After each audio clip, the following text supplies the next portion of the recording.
middle of, I don't know if it's like an ethical or moral, some sort of dilemma, and the anxiety around it's making me break out in hives. My grandma recently told me about a long lost great uncle that I have, and I decided I was gonna find him for her, so hopefully they could connect. And I am 90% sure that I found him.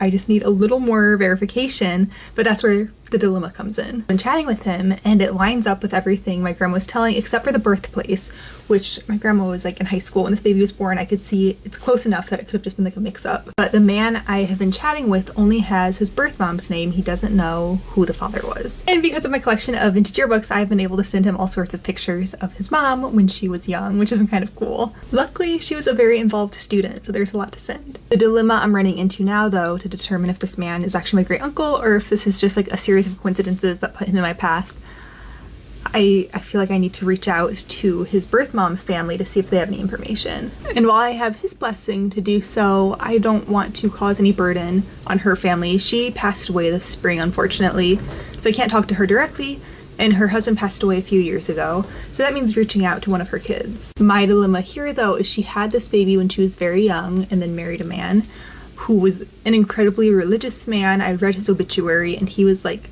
his entire life was devoted to his church.